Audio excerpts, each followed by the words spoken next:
Hello everyone, welcome back to our channel Yuva Junction Educare और मैं हूं आपके tutor Sushma Tripathi. So dear friends, जैसा कि आप स्क्रीन पे देख रहे हो, इस टाइप के क्वेश्चंस आज हम जो है डिस्कस करने वाले हैं। और आज हमारी 5th क्लास है, राइट। 4 क्लास ऑलरेडी हम कर चुके हैं और उन क्लासों में मैंने आपको जो है अलग अलग टाइप के सर्ट्स और इंडाइसेस के करनी और घातांक के अलग अलग तरीके के क्वेश्चंस जो है सॉल्व कराए हैं।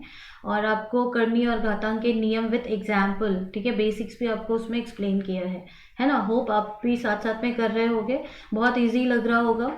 तो सपोज अगर आपने नहीं देखा है, अभी तक आपने स्टार्ट ही नहीं किया है ये चैप्टर और आपने जो है पहले पार्ट मिस किए हैं, तो उसका जो है जो क्लासें हैं उसकी लिंक हम डिस्क्रिप्शन बॉक्स में दे देंगे और आई बटन में भी दे देंगे, आप वहाँ से जाके देख सकते हो। ठीक है, बहुत अलग अलग तरीके के क्वेश्चंस जो है हमने डिस्कस किए हैं जो कि एग्जाम में आपके पूछे जाते हैं, बहुत सारे एग्जाम्स में वो क्वेश्चंस आते हैं। ठीक है, तो उसको जाके देख लेना अच्छे से। आज की क्लास स्टार्ट करते हैं विदाउट वेस्टिंग एनी टाइम। तो देखो आज बच्चों, आज हमारी 5th क्लास है, राइट। और यहाँ पर अच्छा, ये जो क्वेश्चंस हमने दिए हैं आपको, ये जो इस टाइप के क्वेश्चंस है दिखाई दे रहे हैं आपको स्क्रीन पे, ये करने के पहले है ना थोड़ा बेसिक्स देखेंगे हम। ठीक है, थोड़ा बेसिक करते हैं और फिर उसके बाद आपको ये बताएंगे ताकि आपको क्वेश्चन सॉल्व करने में बहुत आसानी होगी, समझ में तो आए कि ये है क्या, है ना। सबसे पहले तो यहाँ देखो, जैसे कि मैंने सबसे पहले देखो √8 यहाँ पर मैंने लिखा हुआ है। अब √8 का मीनिंग क्या होगा, ये जो करनी में 8 है इसका मतलब क्या होगा, इसको हम और कैसे लिख सकते हैं। अगर हमें कोई क्वेश्चन आए तो इसको हम और कैसे लिख सकते हैं, देखो। तो इसके लिए क्या करोगे, जो 8 है, 8 है ना, उसका गुणनखंड निकालो। गुणनखंड मतलब फैक्टराइज करो। कैसे करेंगे, 2 से करेंगे, 4 आएगा, है ना। ये मैंने आपको नंबर सिस्टम में सिखाया है, ठीक है, तो वहां से देख लो। फिर 2 से करेंगे, 2 दूनी 4, बहुत इजी है। ठीक है, मतलब अगर हम 2 का गुणा 3 बार करें तो हमें 8 मिलता है ना, 2 दूनी 4, 4 दूनी 8, राइट। ये हमें मिलता है, इसका मतलब ये होता है 8 की जगह हम इसको ऐसे लिख सकते हैं, है ना। 8 की जगह हम इसको कैसे लिख सकते हैं, फैक्टराइज करके 2 गुणे 2 गुणे 2। अब यहाँ देखिए, अगर यहाँ पे कुछ नहीं दिया हो, यहाँ पे कुछ नहीं दिया हो तो उसका मतलब क्या होता है, पिछले उसमें भी बताया था मैंने आपको पिछले क्लास में भी कि यहाँ पर कुछ नहीं है तो उसका मतलब क्या होता है, 2 होता है। ठीक है, 2 है मतलब वर्गमूल है। तो यहाँ पर हम क्या करते हैं, जो अंदर में 2 बार है उसको बाहर हम कितनी बार लिख सकते हैं, 1 बार लिख सकते हैं। तो ये हो जाएगा 2 करनी में 2। ये जो 2 बार है ना, इसको हम बाहर निकाल कर 1 बार लिख सकते हैं। तो इसका अर्थ हो जाएगा 2 करनी में 2। इसका अर्थ क्या हुआ कि करनी में 8 को हम कैसे लिख सकते हैं, करनी में 8 को हम लिख सकते हैं 2 करनी में 2। आई बात समझ में। इसका मतलब अगर क्वेश्चन में दिया है कि 2√2 तो उसका अर्थ क्या हो जाएगा, √8। इसका मतलब क्या होगा, √8 ही होगा। आगे बात समझ में। ठीक है, आगे बढ़े। देखो और कुछ बेसिक्स से हम ले लेते हैं। ठीक है, अगर ऐसे दिया हुआ है करनी में 36, है ना, यहाँ पे कुछ नहीं है मतलब क्या होगा, 2 होगा। तो 36 को मैं कैसे लिख सकती हूँ, वैसे आपको वर्गमूल याद ही होगा। अगर मैं 36 को कैसे लिख सकती हूँ, 6 गुणे 6, 6 छंग 36, 6 6 36। ठीक है, यहाँ पे 2 है ना। तो अंदर में जो 2 बार होगा उसको हम बाहर कितनी बार लिख सकते हैं, 1 बार लिख सकते हैं। आ रही है बात समझ में। यहाँ पर देखो, इसका मतलब है अगर √36 दिया है तो उसको आप अगर सम सॉल्व कर रहे हो तो उसकी जगह क्या लिख सकते हो, 6 लिख सकते हो, दोनों बराबर है। अगर 47 है तो क्या होता है, 7 7 जा 47, है ना। 7 में 7 का गुणा करोगे तो क्या मिलेगा, 49। करनी में 49 को हम कैसे लिख सकते हैं, अब यहाँ पर ये 2 है और करनी है तो वो क्या हो जाती है, कट जाती है, ऐसे भी आप बोल सकते हो। और यहाँ पर हमें क्या मिलेगा, 7 मिलेगा। ठीक है, ऐसे ही 64 को हम क्या लिख सकते हैं, यस, 8 8 जा 64 होता है, 8 8 64 होता है। तो करनी में जो भी संख्या 2 बार होती है वो बाहर आकर कितनी बार हो जाती है, 1 बार लिखते हैं हम उसको, राइट। इसको हम कैसे लिखेंगे, 25 को 5 5 जा 5 5 25, 2 बार है, बाहर आके कितना हो जाएगा, 1 बार। इसका मतलब है √25 को करनी में 25 को हम 5 भी लिख सकते हैं, करनी में 64 को हम 8 लिख सकते हैं, है ना। √64 इज इक्वल टू 8 होगा। √36 को हम क्या लिख सकते हैं, 6 लिख सकते हैं। और √49 को हम क्या लिख सकते हैं, 7 लिख सकते हैं। आगे बात समझ में। अब ये कैसे आता है वो भी मैं आपको एक्सप्लेन कर देती हूँ। ये जो कैसे आता है ना वो भी मैं आपको बता देती हूँ। आओ देखो, ये हमें कैसे मिला, ये कैसे 6 कैसे हो गया, क्या होता है। जैसा कि मैंने आपको जब नियम बता रहे थे सॉर्ट्स के, तो उसमें आपको मैंने बताया था, रूल्स ऑफ सॉर्ट्स में मैंने आपको बताया था क्या करना है। अगर ऐसे दिया हुआ है ए, तो इसका मतलब क्या होगा, यहाँ पर कुछ नहीं है तो इसका मतलब क्या होता है, 2 होता है। इसको मैं कैसे लिख सकती हूँ, 1/2, है ना। अगर यहाँ पर n है तो वो क्या हो जाता है, 1/n। ठीक है। अब क्या है कि ये जो 6 है, ये जो 6 है 2 बार आ रहा है, तो इसको मैं कैसे लिख सकती हूँ, 6 का स्क्वायर, है ना। इसको मैं कैसे लिख सकती हूँ, 6 का स्क्वायर। ए की जगह 6 है, 2 बार आ रहा है, तो उसको मैंने कैसे लिखा, 6 का स्क्वायर। अब अगर मैं इसको ये रूल से सॉल्व करूँ, अगर मैं इसको ये रूल से सॉल्व करूँ तो यहाँ पे क्या मिलेगा, 6, ये 2 है, उसकी घात कितनी हो जाएगी, 1/2। ठीक है। अब इसका मतलब क्या होगा, ये 2 और ये 2 मल्टीप्लाई हो जाएगा। यहाँ पर लिख देती हूँ मैं, यहाँ देखो 6, 2 इंटू 1/2 हो जाएगा, ये 2 कैंसिल हो गया, आंसर क्या आएगा, 6 आएगा। ऐसे आता है ये, जिसको हम डायरेक्ट लिख रहे हैं। समझ में आ गई बात, आराम से समझिए। अगर कहीं नहीं समझ में आए तो वीडियो को स्टॉप करके और फिर अच्छे से समझो, ठीक है। अब यहाँ पर देखो, जैसा कि मैंने आपको बताया था कि √8 को यहाँ लिख देती हूँ, √8 को हम लिख सकते हैं 2√2। कैसे आएगा वो बताया था, 8 को फैक्टराइज कर देते हैं। सम्स करने के पहले आपको ये बेसिक पता होना चाहिए, ठीक है। तो आपको जो भी रूट से जो भी संबंधित क्वेश्चन आएंगे, सॉर्ट से संबंधित जो भी क्वेश्चन आएंगे, तो आप इजीली कर पाओगे, ठीक है। तो इसीलिए मैं आपको ये सब बता रही हूँ, ध्यान से देखिए। ये लिख सकते हैं। वैसे ही अगर 3√3 दे दिया जाए तो अब इसको कैसे लिखूँ मैं, मान लीजिए कि √8 ना देके अगर मुझे 2√2 दिया हुआ है, तो इसको मैं √8 लिख सकती हूँ, है ना। इसको मैं √8 लिख सकती हूँ। कैसे लिख सकती हूँ, √2 जो है, ठीक है, 2√2 जो है, ये 2 है, अंदर जाएगा तो इसको हम कितनी बार लिखेंगे, 2 बार लिखेंगे, क्योंकि जब ये 2 बार होता है, बाहर आता है, तो हम उसको 1 बार लिखते हैं ना। तो वाइस वर्सा, इसको अगर मैं अंदर लिखूं तो इसको मैं कैसे लिखूंगी, यस 2, और ये जो 2 है वो अंदर जाके कितनी बार लिखा जाएगा, 2 बार लिखा जाएगा। आ रही है बात समझ में, तब आता है ये √8, है ना। आ गई बात समझ में। वैसे ही अब अगर हमें ये वाला क्वेश्चन सॉल्व करना है, ये जो दिया हुआ है, अगर मुझे ये वाला क्वेश्चन सॉल्व करना है तो इसको मैं कैसे करूंगी, 3√3 को हम कैसे करेंगे, क्या करना है, कुछ नहीं है, बहुत इजी है। 3√3, ठीक है। इसको क्या करोगे आप, ये 3 ऐसे ही लिखेंगे, और ये वाला जो 3 है अंदर जाके कितनी बार हो जाएगा, 2 बार हो जाएगा, 2 बार लिखते हैं इसको हम। आ गई बात समझ में। तो अब इसका मतलब क्या होगा, मल्टीप्लाई करके लिख दो, 3 3 ज़ा 9, 9 3 ज़ा 27। आई बात समझ में। तो अगर इसी का उल्टा दे दें, अगर मैं आपको दे दूं √27, √27 किसके बराबर होगा। अब इसको कैसे करोगे, कुछ नहीं करना है आपको, इसको हम क्या करेंगे, फैक्टराइज कर देंगे। 3 × 3 × 3 हमें पता है कि अगर हम √27 को अगर हम 27 का गुणनखंड निकालें तो हमें क्या मिलेगा, 3 से करेंगे, है ना। ये मैं रब कर देती हूँ पहले, ताकि आपको ये क्लियरली यहाँ पर समझ में आए, नहीं तो बहुत हौच पौच हो जा रही है स्क्रीन पे, ठीक है। काफ़ी है ना। चलो अब आगे ले लेते हैं, पेन ले लेते हैं। ओके, अब देखो यहाँ पर ये मैं आपको क्या बता रही थी कि 27, अगर √27 दिया है किसी सम में और आपको सॉल्व करना है तो कैसे करेंगे, इसका हम गुणनखंड निकाल लेंगे। 3 से जाएगा, 3 9 ज़ा 27, 3 से 3 3 ज़ा 27, मतलब हमें क्या मिला, 27 क्या मिलता है, 3 × 3 × 3, 3 बार हो जाएगा।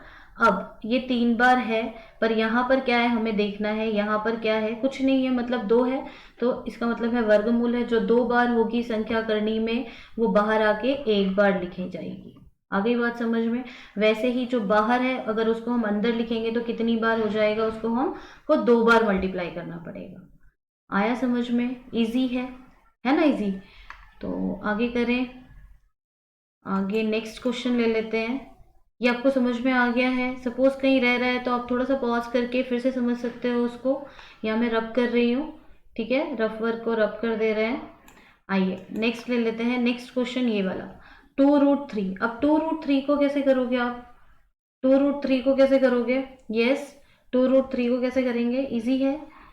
रूट बना लिया, हमारा 3 वहाँ का वहीं है, लेकिन ये जो 2 है, ये जो 2 है अंदर जाएगा तो उसको हम कितनी बार लिखेंगे, यस उसको हम 2 बार लिखेंगे, है ना। तो इसका मतलब क्या हो जाएगा, 3 दूनी 6, 6 दूनी 12, 3 टू ज़ा 6, 6 टू ज़ा 12, रूट 12। इसका अर्थ क्या हुआ कि अगर हमें रूट 12 दिया है किसी सम में तो उसको हम कैसे लिख सकते हैं, 2√3 की तरह लिख सकते हैं। और अगर 2√3 है तो उसको हम कैसे लिख सकते हैं, √12 की जैसे लिख सकते हैं। जहाँ जैसी हमें नीड होगी हम वैसे इसको चेंज कर सकते हैं, है ना। एक क्वेश्चन और ले लें। अब ये क्वेश्चन थोड़ा सा पॉज करके आप करके देखिए, ठीक है, और फिर देखिए कि क्या आपका आंसर सही आ रहा है। तो होप आपने किया होगा जैसा मैंने आपको कहा। आगे करते हैं, आगे बढ़ते हैं। अब ये 5 है ना, 5, और इसको अंदर ले जाएंगे तो इसको मैं कितनी बार लिखूंगी, यहाँ चेक करेंगे, यहाँ पर कुछ नहीं है मतलब 2 है, ठीक है, 2 है तो इसको मैं अंदर ले जाऊंगी तो कितनी बार लिखूंगी, 2 बार लिखूंगी, राइट। अब यहाँ देखो, यहाँ पे क्या मिलेगा हमें, मल्टीप्लाई कर दो, 5 3 ज़ा 15, 15 3 ज़ा 45, मतलब 5 तियाँ 15, 15 तियाँ 45, तो ये हमें मिलेगा 45। इसका मतलब है कहीं अगर आपको √45 दिखता है तो उसको मैं कैसे लिख सकती हूँ, 3√5 के। कैसे करोगे, बस इसको फैक्टराइज कर दो। अगर ऐसे डायरेक्ट समझ में नहीं आ रहा है कि अरे ये कैसे हुआ, तो इसको हम क्या करेंगे, फैक्टराइज कर देंगे। 45 को फैक्टराइज मतलब इसका हम गुणनखंड निकाल लेंगे, तो ये कितना हो जाएगा, 15, राइट। 3 से करेंगे 5। अगर अभी भी आपको इसमें दिक्कत आ रही है तो नंबर सिस्टम में वापस जाइए, गुणनखंड वाला जो मैंने प्राइम फैक्टराइजेशन सिखाया है उसको अच्छे से करिए और फिर वापस आइए। मैंने आपको शुरू से कहा है नोट्स बनाइए, जितनी भी क्लासें होती जा रही हैं उसके नोट्स आप साथ के साथ बनाते जाइए, तो आपको बहुत आसानी होगी, है ना, रिवीजन करने में, और आगे के भी क्वेश्चंस आपको अच्छे से समझ में आएंगे। तो होप ये जो है आपको क्लियर हुआ होगा। ये सब थोड़ा सा बेसिक है, अगर हमें ये पता होता है तो हम आगे के क्वेश्चंस कर सकते हैं, ठीक है। आगे बढ़े। अब यहाँ पर मैंने 3 दे दिया है, अभी तक तो कुछ नहीं था, मतलब 2 था। अब अगर 3 आ गया तो इसका अर्थ क्या हो गया, कुछ नहीं है, बहुत इजी है। देखो क्या करोगे, ये जो 8 है, 8 को हम फैक्टराइज करते हैं तो हमें कितना मिलता है, यही मिलता है, पहले भी किया है। अब यहाँ क्या है, 3 है, इसका मतलब हुआ ये घनमूल हो रहा है ना, घनमूल है, ये जो है क्यूब है, तो जो 3 बार है उसको हम बाहर 1 बार लिख सकते हैं। आ गई बात समझ में।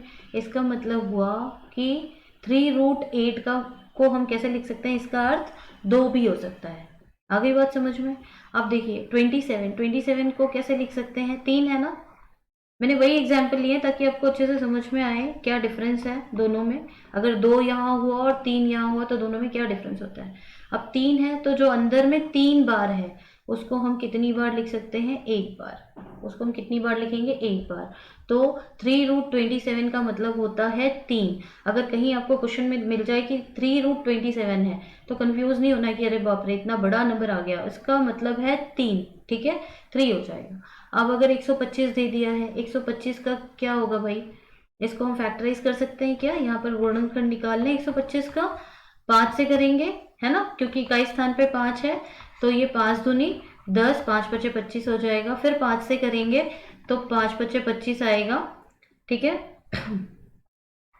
और फिर 5 से कर लेंगे, 1 आ जाएगा, मतलब कितनी बार आया ये, 5 गुणे 5 गुणे 5। और जैसा कि मैंने आपको कहा कि अगर यहाँ पर 3 है तो वो संख्या बाहर आके कितनी बार हो जाएगी, 1 बार। तो अगर ये जो है 3√125 दिया है, 3 करनी में 125 दिया है, तो उसका मान कितना हो जाएगा, 5 हो जाएगा। आ रहा है आपको समझ में। ये सारा जो हम आपको बता रहे हैं ना, ये आपको रूट से संबंधित जो सॉर्ट से संबंधित क्वेश्चंस हैं वो सॉल्व करने में जो है यूज आएगा, इसीलिए आपको बता रहे हैं। अब देखो, अगर ऐसा दिया हुआ है, अब इसका क्या मीनिंग होगा, अब इसका क्या मीनिंग होगा, वर्ग है ना, इसको मैं डायरेक्ट भी लिख सकती हूँ।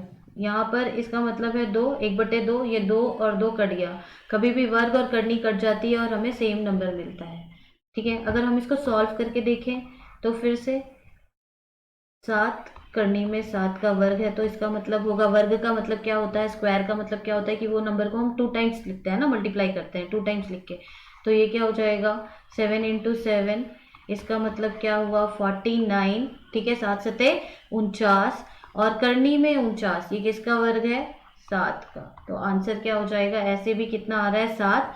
और यहाँ पर देखो, अगर हम ऐसे कभी भी लिख रहे हैं तो करनी और वर्ग कट जाता है और हमें जो है उत्तर क्या मिलता है, जो करनी के अंदर लिखा हुआ है। जैसे कि अगर a और इसका वर्ग है, तो आंसर हमेशा ए आएगा, ध्यान रखो। मतलब एक ही जगह अगर मैं कोई भी नंबर लिख दूं, अगर एक ही जगह मैंने 5 लिख दिया और इसका वर्ग कर दिया, तो यहाँ पर मुझे 5 ही उत्तर मिलेगा। वर्ग और करनी क्या होगा, कैंसिल हो जाएगा। आ गई बात समझ में? अगर ऐसा कहीं भी आपको दिया हुआ है, मान लीजिए किसी भी संख्या, किसी भी करनी का वर्ग दिया है, 13 करनी का वर्ग दिया है, तो वही नंबर मिलता है, 13 ही मिलेगा। आ गई बात समझ में? ठीक है, आगे बढ़े। देखो, होप आपको समझ में आ रहा होगा।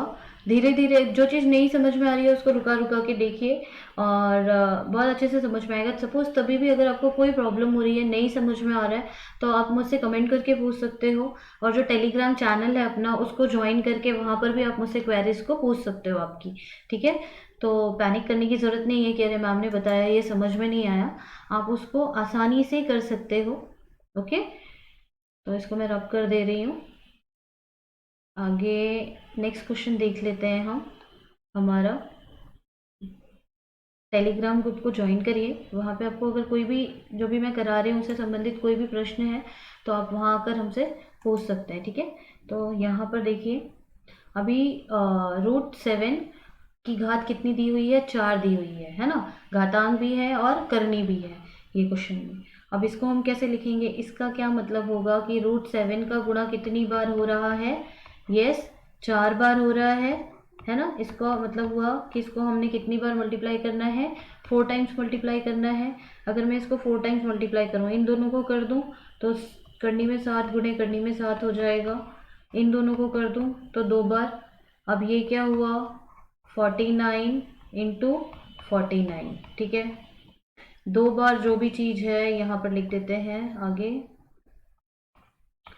मान लीजिए 49 गुणे 49 हो गया ना। अब इसको मैं कैसे लिख सकती हूँ? 2 बार है तो 1 बार आ जाएगा। इसका अर्थ क्या होगा, इसका आंसर क्या आएगा? 49 आएगा। क्या किया यहाँ हमने? करनी में 7 की घात 4 दी गई है, तो उसको हम कितनी बार लिखेंगे? 1 2 3 4 बार लिखा मैंने, है ना? 1 2 3 4 टाइम्स लिखा, 1 2 3 4 टाइम्स लिखा। फिर मैंने क्या किया, मुझे थोड़ा सा आसानी से करना था, सबको भी मल्टीप्लाई कर सकते थे तब भी आंसर यही आता। मैंने क्या किया, हम क्या करते हैं, सम्स को कितने इजी तरीके से कर सकते हैं वो देखते हैं। मुझे ये इजी लगा कि 7 इंटू 7 कर दूं और 7 इंटू 7 कर दूं। पहाड़ा भी आता है, 7 सतह 49, 7 सतह 49 कर दिया। अब 49 का पहाड़ा तो थोड़ा सा मल्टीप्लाई करना पड़ेगा, ट्रिक लगानी पड़ेगी, तो इसलिए इन दोनों को साथ में करके लिख दिया, 49 इंटू 49। अब हमें पता है इसका मतलब क्या हो गया, 49 का वर्ग, है ना? करनी भी है वर्ग भी है, तो कट जाएगा, उत्तर क्या मिलेगा हमें? 49। आई बात समझ में? है ना? अभी बार बार बोलोगे मैम आई बात समझ में कर रही है, एक्चुअली में आपको समझ में आ रहा है। ठीक है, समझना जो है वो मेन है, कि आपको समझ में आना वो मेन है, तो इसीलिए हम बार बार पूछते हैं, नहीं तो क्या है। अभी देखिए, अब जैसे दिया है √7 इंटू √5, इसको हम कैसे लिख सकते हैं? करनी में 7 गुणे करनी में 5 को हम कैसे लिख सकते हैं? इसका हम डायरेक्ट गुणा कर सकते हैं, ये एक साथ हो जाएगी। करनी में a गुणे करनी में b है, तो वो क्या हो जाएगा, करनी में a गुणे b। ये रूल मैंने आपको बताया था, तो ये हो जाएगा 7 गुणे 5। इसको मैं लिख सकती हूँ करनी में 35, 7 बचे 35। ऐसे ही इसको कैसे लिख सकते हैं, ये तो अभी हमने किया था, 7 सतह 49, और इसका मतलब क्या हो जाएगा, 2 बार है, इसका उत्तर आ जाएगा 7।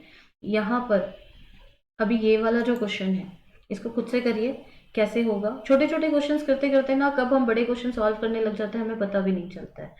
ठीक है, तो इसीलिए छोटा छोटा भी स्टेप्स जो है, अरे मैम बहुत इजी है, ठीक है, जिसे नहीं आ रहा है उसका सोचो, है ना? तो 2 5 10, हमें तो सबको लेके चलना है साथ में। इसको हम मल्टीप्लाई करेंगे तो हमें कितना मिलेगा, √10 मिलेगा। आगे बात समझ में? आगे बढ़े। ये मैंने आपको मल्टीप्लिकेशन बताया कि हम ऐसे डायरेक्ट कर सकते हैं। अब मान लो कि एडिशन आ गया, यहाँ पर एडिशन आ गया, तो क्या हम इसको लिख देंगे 7 + 5 √12? क्या ये सही है? नहीं, ये गलत है। हम इसको डायरेक्ट ऐड नहीं कर सकते हैं। अगर ये दोनों नंबर्स अलग हैं, भले यहाँ पर सेम है, करनी का ऑर्डर सेम है, पर ये दोनों नंबर अलग है, तो हम इसको ऐड नहीं कर सकते हैं। या फिर अगर आप सोचो कि इसको मैं 5 और 3 को माइनस करके √2 लिख दूँ, no, this is also wrong, ये रॉन्ग है। लेकिन मान लो कि अगर दिया है 7 + 7, ये दोनों सेम है और इसके जो ऑर्डर भी सेम है, तो इनको हम ऐड कर सकते हैं। पर कैसे ऐड करेंगे? 7 7 14, 7 7 नहीं, ये रॉन्ग हो जाएगा। 7 √7 ऐसे नहीं ऐड करेंगे, इसको हम कैसे ऐड करेंगे, देखो ये हमारा हो जाएगा, इसके आगे जो नंबर होता है ना, कुछ नहीं है मतलब 1 है, यहाँ पे कुछ नहीं है मतलब 1 है, तो 1 + 1 कितनी बार है ये, उसको हम काउंट करके लिखेंगे। इसको हम लिखेंगे 2√7। आया समझ में? इसका मतलब हो जाएगा 2√7, ठीक है। वैसे ही √3 √3 √3, तो इसका मतलब ये नहीं होगा कि √9 हो गया, 3 + 3 + 3 9, नहीं, इसका मतलब ये नहीं होगा, ठीक है। इसका मतलब क्या होगा, इसको हम कैसे ऐड करेंगे, ये रॉन्ग हो गया, इसको हम कैसे ऐड करेंगे, 1 2 3, ये हो जाएगा, इसका अर्थ होगा 3 करनी में 3, ठीक है। तो आगे बढ़े, अब चलो आ गया क्वेश्चन, इस टाइप के क्वेश्चंस आ गए। ऐसे भी लिखा हो सकता है, अभी तो मैंने ऐसे बना दिया है, ये क्वेश्चन हमें ऐसे भी दिया जा सकता है, 10 2 करनी में 9 का वर्गमूल निकालिए, ठीक है। Find the square root of this number, ठीक है, वर्गमूल निकालिए। तो भी ये सेम ही क्वेश्चन है, इसका वर्गमूल क्या होगा, तो ये दे दिया जाए या ऐसे करनी लगा के दे दी जाए, तो इसका मतलब तो वर्गमूल ही है ना। अब इसको कैसे करेंगे वो देखो, अब इसको आपको कैसे करना है, बहुत इजी है, इसीलिए मैंने आपको पहले ये रब कर देती हूँ मैं, क्वेश्चन समझ में आ गया। इस टाइप से भी क्वेश्चन पूछा जा सकता है और डायरेक्ट ऐसे भी पूछा जा सकता है, इसीलिए मैंने आपको लिख के बताया ताकि आप कंफ्यूज ना हो। कभी ऐसा क्वेश्चन आ गया कि वर्गमूल निकालो, अरे मैम ये तो दूसरा क्वेश्चन आ गया, नहीं, it is not like that, same ही है ये। चलो ये नहीं वो कर रहे हैं अभी, सम ले लेते हैं। देखो इसको कैसे करना है आपको, भाई बहुत बड़ा है ये, इसको लिखा है ऐसे 10 + 2। अब देखो √9 क्या होता है, किसका वर्ग है, किसका है ये, 9। अगर मैं 9 को कैसे लिख सकती हूँ, यहाँ कर देती हूँ, √9 को कैसे लिख सकते हैं, 3 × 3 है ना, 2 बार आएगा, 3 × 3 = 9, 3। और अगर आपको वर्ग याद है, वर्गमूल याद है, तो आप डायरेक्ट भी लिख सकते हो, इसका मतलब हो गया 3, बस आपका क्वेश्चन सॉल्व हो गया। यहाँ पर ये हमें मिलेगा 10, है ना, धन 2 × 6, तो ये हमें मिल जाएगा करनी में 16। इतना इजी है, आ गया समझ में।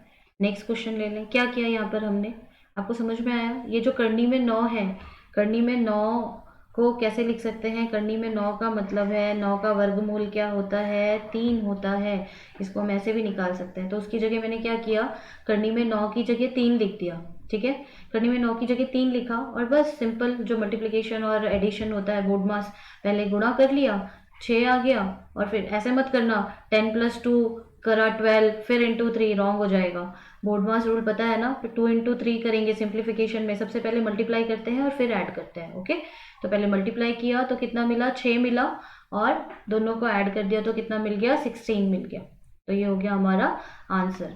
आगे बढ़े, चलो भाई, अब ये एक क्वेश्चन और ले लेते हैं। ये क्वेश्चन देखो कैसे करोगे, इसको भी सेम है, इसको भी ऐसे पूछा जा सकता है कि 5 + 2 करनी में 25 का वर्गमूल निकालिए, ठीक है। तो इसको देखो कैसे करेंगे, ये लिखा, 5 को ऐसे ही लिखा, +2 ऐसे ही लिखा। अब 25 किसका वर्गमूल है, अभी किया था, 5 का 25 होता है, 5 × 5 = 25, तो अब मैंने यहाँ डायरेक्ट लिख दिया है, ठीक है। अब इसको हम लिख सकते हैं करनी में, फिर से इन दोनों का पहले गुणा होगा, 5 + 10, तो यहाँ कितना मिलेगा हमें, 15। ये हमारा आंसर हो जाएगा अगर इस टाइप का क्वेश्चन पूछा जाए। आगे बढ़ते हैं, चलिए ये क्वेश्चन आ गया, ये भी इजी है, कर लोगे आप, करके बताइए, थोड़ा सा जो है अपना वीडियो रुकाइए, इसको करिए और फिर स्टार्ट करके देखिए कि आपका आंसर सेम है। होप आपने ऐसा किया होगा। अब देखिए यहाँ पर हम क्या करते हैं, ये करनी लिखा, 10 लिखा, +2 √16 भाई किसका है ये, यस, 4 × 4 = 16, है ना। √16 किसका वर्गमूल है, 4 का, 4 में 4 से गुणा करेंगे तो 16 आता है, 2 बार आता है ना। तो अब इसका उत्तर देखिए यहाँ पर क्या होगा, थोड़ा राइटिंग को टॉलरेट करिएगा, जैसे मैंने आपको पहले भी बताया था, थोड़ा पेन टेबलेट में प्रॉब्लम आ रही है। तो यहाँ पर देखो ये 10 ऐसे ही होगा, प्लस इन दोनों का पहले जो है सॉल्व कर लेंगे, 4 दूनी 8 हो जाएगा, और ये हमें उत्तर मिल गया करनी में 18। आगे बात समझ में? अगर मुझे इसको आगे और सॉल्व करके लिखना है, करनी में 18 को मुझे और सॉल्व करना है, मैं इसको कैसे करूँगी? 2 2 9 18, 3 से 3, 3 से 1। अब मैं इसको कैसे लिख सकती हूँ? यहाँ पर लिखती हूँ, अगर मान लीजिए कि आंसर में हमें √18 नहीं मिल रहा है, तो अब क्या करें मैम? आपने तो हमें ऐसे नहीं बताया था। नहीं, इसको हमें क्या करना है और सिंप्लीफाई करना है, इसीलिए मैंने आपको आगे समझाया था कि सिंप्लीफाई कैसे करना है। ये 2 बार है, तो इसको हम कितनी बार लिखेंगे? 1 बार बाहर, और इसका आंसर हो जाएगा 3√2। ठीक है, आगे बढ़े, नेक्स्ट क्वेश्चन ले लेते हैं। अब यहाँ पर देखिए, अभी तक तो हमने जो किया उसका यहाँ पर जो था ना नंबर, उसका हमें वर्गमूल पता था, जैसे 16 का 4, 25 का 5, 9 का 3। अब यहाँ पर ऐसा नंबर दिया है ना कि जिसका हमें नहीं पता है कि वर्गमूल क्या होगा। तो अब यहाँ पर आपको क्या करना है, आपको ध्यान रखना है कि आपको देखना है कि क्या क्वेश्चन में यहाँ पर अच्छा ऐसे दिया है, वर्गमूल निकालो 5 प्लस यहाँ पर क्या 2 दिया हुआ है क्या? ठीक है, यहाँ पर आपको ट्रिक बताएंगे। अगर 2 दिया हुआ है तो बेसिक से भी कर सकते हो, लेकिन बहुत जो है लेंदी हो जाएगा, तो इसको हम ट्रिक से करेंगे ताकि बहुत आसानी से हो जाए, कम टाइम ले। यहाँ पर हम देखेंगे कि क्या 2 दिया हुआ है, हाँ 2 दिया हुआ है, तो बस कुछ नहीं करना है आपको। ये जो 6 दिया है इसको ऐसे 2 नंबर में डिवाइड करो, विभक्त करो, फैक्टराइज करो कि गुणा करने पे 6 मिले और जोड़ने पर 5 मिले। ठीक है, गुणा करने पर 6 मिले और जोड़ने पे 5, तो क्या होता है? 3 दूनी 6। ठीक है, बस आंसर आ गया। 3 दूनी 6 होता है और 3 + 2 5 होता है, इसको रूट लगा दो। ये ट्रिक से बता रहे हैं आपको, ठीक है। और यहाँ पर क्या है, प्लस है तो प्लस लगा दो, माइनस होता तो माइनस लगा देते, बस आंसर हो गया। आया समझ में कैसे किया इसको? एक बार और एक्सप्लेन करते हैं। देखो, यहाँ पर ऐसा नंबर नहीं दिया है ना जिसका हमें वर्गमूल पता है। क्या करेंगे, आगे देखेंगे कि क्या यहाँ पर 2 दिया हुआ है। आगे यहाँ पर हम देखेंगे, let me change the pen. ठीक है, अब देखो यहाँ पर हम देखेंगे कि क्या 2 दिया हुआ है, हाँ जी 2 दिया हुआ है। तो करनी में जो नंबर है, यहाँ पर जो करनी में नंबर है उसको हम ऐसे 2 नंबर में, ठीक है, विभक्त करेंगे, फैक्टराइज करेंगे कि हमें जो है जोड़ने पर 5 मिले, जो आगे नंबर आ रहा है वो मिले। तो वो कौन से 2 नंबर हुए? 3 2 6 होता है, 3 में 2 जोड़ेंगे तो 5 होता है। बस 3 लिख दीजिए, 2 लिख दीजिए, वर्ग है ना यहाँ पे, तो वर्ग लगा दीजिए। ठीक है, करनी लगा दी हमने, और यहाँ पर हमने करनी लगाई। ये करनी लगाने के बाद क्या देखना है, यहाँ पर प्लस है तो प्लस लगाइए, माइनस है तो माइनस लगाइए, बस आंसर हो गया। तो इसका आंसर होगा √3 + √2। ठीक है, आगे बढ़ते हैं, ऐसे एक क्वेश्चन और ले लेते हैं। अब ये क्वेश्चन, यहाँ पर भी हमें जो है ये जो 15 है, ठीक है, ये जो 15 है इसका हमें वर्गमूल नहीं पता है। ओके, तो ठीक है, ये देख लिया हमने। फिर हमने देखा क्या यहाँ पर 2 दिया हुआ है, हाँ जी 2 दिया हुआ है। तो मैंने आपको क्या ट्रिक बताई, ये जो 15 है इसको ऐसे 2 नंबर में, इसका ऐसा 2 गुणनखंड निकालो, फैक्टराइज करो, ऐसे 2 नंबर में विभक्त करो कि गुणा करने पे तो 15 आए पर जोड़ने पर क्या आए, यहाँ प्लस माइनस है उसका कोई फर्क नहीं पड़ता है, हमें यहाँ पर गुणा करने पे 15 और जोड़ने पे ये आगे वाला नंबर मिलना चाहिए। ठीक है, तो 15 का क्या होता है, 5 या 15, 5 या 15, पहला नंबर जो बड़ा नंबर है उसको आगे लिखेंगे हम, ये याद रखना है। 5 या क्या हो जाएगा, 15 हो जाएगा, और 5 में 3 जोड़ोगे तो कितना मिलेगा, 8 मिलेगा, है ना। यहाँ लिखती हूँ, देखो 5 में 3 का गुणा करेंगे तो 15 मिल रहा है, और 5 में 3 जोड़ रहे हैं तो 8 मिल रहा है। बस हमारा क्वेश्चन हो गया। इसको हम यहाँ पर करनी है तो करनी लगा देंगे, 5 3। अब यहाँ पर क्या करना है, इसको माइनस है तो माइनस लगाएंगे। अब आप बोलोगे कि मैम 3 आगे आएगा, 5 जो बड़ा नंबर है उसको आपको आगे लिखना है। ठीक है, तो ये हो गया हमारा क्वेश्चन सॉल्व, 5√3। आगे बात समझ में, पिछले क्वेश्चन में भी समझाया आपको, यही बहुत ईजी है। अब अगर ऐसा क्वेश्चन आ जाए, अब इसको कैसे करेंगे, इजी है। देखो ये तो हमने पहले ही सॉल्व किया था, है ना, ऊपर सॉल्व किया है। इसको हमने कैसे किया था, 3 2 6 और फिर रूट लगा दिया था, प्लस है तो प्लस, अभी मैंने आपको पिछले एक्सप्लेन किया है, ये वही लिखा हुआ है, तो मैं यहाँ लिखती हूँ। तो ये हो जाएगा √3 राइट + √2, ये हमने जो पीछे किया अभी उसी को लिख दिया है। माइनस, कभी भी माइनस है तो यहाँ पर आप ब्रैकेट लगा दो सिंप्लीफिकेशन में। ठीक है, कभी भी माइनस है तो ब्रैकेट लगा दो। तो यहाँ पर अभी आपको क्या मिल जाएगा, इसका आंसर क्या होगा, यस यहाँ पर देखो, इसको हमने कैसे किया, 5 दिया 15, प्लस है तो प्लस लग जाएगा, √5 प्लस √3, राइट। अब इसको सॉल्व करते हैं, यहाँ कर देती हूँ। तो √3 प्लस √2 माइनस √5 माइनस √3 हो जाएगा, है ना। यहाँ पर ब्रैकेट के बाहर माइनस है तो अंदर का साइन जो है चेंज हो जाता है। अब देखिए √3 और √3 में से माइनस कर देंगे, कट गया, ये 0 हो गया। आंसर क्या आ गया आपका, √2 माइनस √5। समझ में आया? समझ में आया आपको? ये जो हमने पिछला सिंप्लीफिकेशन सीखा था, जो हमने ट्रिक से किया था, वो लिखा, उससे जो है इसको भी हमने वैसे ही सॉल्व किया, और बस यहाँ पर प्लस माइनस करना था, सिंप्लीफाई करना था, वो करके और हमें आंसर मिल गया। तो होप आपको ये समझ में आया होगा, इसीलिए बेसिक से बताया है। अच्छे से समझिए, अच्छे से प्रैक्टिस करिए, ठीक है। और देखो ये भी सुनते जाओ, जब मंजिल तय हो जाए तो रास्ते मत देखना, रास्ता खुद बनाना है और जीत जाना है ना। मंजिल तो आपकी जो है तय हो चुकी है, तो रास्ते नहीं देखने हैं भाई, बस मेहनत करनी है और उसका जो फल होगा वो तो हमें मिलेगा ही, ठीक है। तो नेक्स्ट क्लास में जो है और सम्स करेंगे, तो पहले यहाँ तक के सम्स को अच्छे से कर लो, क्लियर कर लो, 1 बाय 1 अलग अलग टाइप के क्वेश्चंस कराए हैं। तो इतने क्वेश्चंस आप कर लेते हो तब भी आपको सर्च से काफ़ी कुछ आ जाएगा, ठीक है। तो 1-2 क्लास और लेंगे सर्च की, उसके बाद न्यू टॉपिक स्टार्ट करेंगे। Till then bye, take care, और अच्छे से प्रैक्टिस करो, ठीक है। Thanks for watching.